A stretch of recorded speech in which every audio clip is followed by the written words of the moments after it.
ஜனநாயகன் படத்திற்கு தணிக்கை சான்றிதழ் வழங்குவது தொடர்பான வழக்கு விசாரணை தற்போது தொடங்கி இருக்கிறது. சென்னை உயர்நீதிமன்ற 2 நீதிபதிகள் அமர்வில் விசாரணையானது தொடங்கி இருக்கிறது. அது குறித்த ஒரு அண்மை செய்தியை தற்போது பார்த்து வருகிறோம்.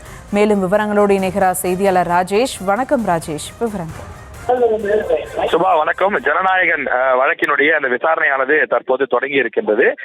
வினோத் இயக்கத்திலே அனிருத் இசையமைப்பில் நடிகர் விஜய் நடித்திருக்கக்கூடிய கடைசி திரைப்படமாக பார்க்கப்படுகிறது. அவர் அரசியலுக்கு களம் புகுந்திருக்கக்கூடிய காரணத்தால் அவரது கடைசி திரைப்படமாக இந்த ஜனநாயகன் திரைப்படம் பார்க்கப்படுகிறது.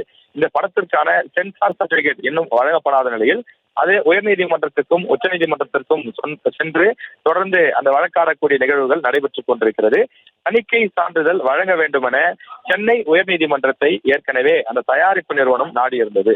உயர்நீதிமன்ற தனி நீதிபதி தணிக்கை சான்றிதழ் வழங்க உத்தரவிட்டார். ஆனால் அதை எதிர்த்து தணிக்கை வாரியம் மேல்முறையீடு செய்த காரணத்தால் தனி நீதிபதியின் உத்தரவுக்கு தடை விதித்து உயர்நீதிமன்ற அமர்வு வழக்கை ஜனவரி 20ஆம் தேதிக்கு தள்ளி வைத்திருந்தது. எனவே அந்த வழக்கினுடைய விசாரணை தற்போது தொடங்கி இருக்கிறது.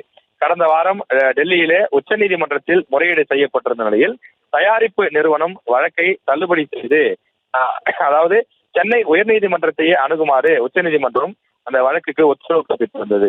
நாளை அதாவது அந்த உயர்நீதி மன்றத்தினுடைய அந்த அமர்வின் முன்பாக அந்த வழக்கு விசாரணை இன்றைய தினம் வந்திருக்கின்றது.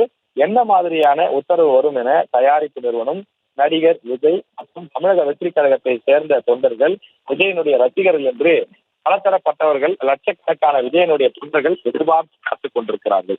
இதனிடையே கரூர் கூட்ட நெரிசலில் 41 பேர் சிக்கி உயிரிழந்த அந்த வழக்கில் சிபிஐ விசாரணைக்காக நேற்றைய தினம் விஜய் ஆஜராகியிருந்தார்.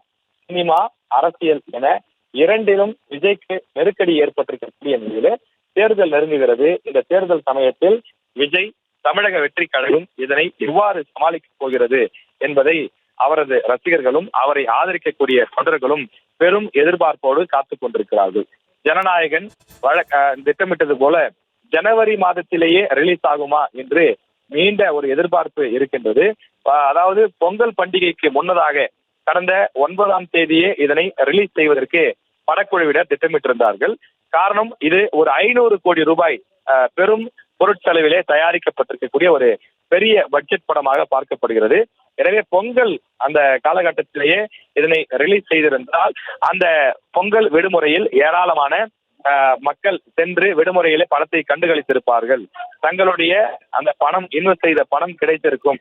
இப்படி பொங்கல் பண்டிகை முடிந்துவிட்ட சூழ்நிலையில் இனியாவது குறிப்பிட்ட காலத்திற்கு முன்பாக இந்த படத்தை ரிலீஸ் செய்ய முடியுமா என்று படக்குழுவினர் எதிர்பார்த்து காத்துக் கொண்டிருக்கிறார்கள்.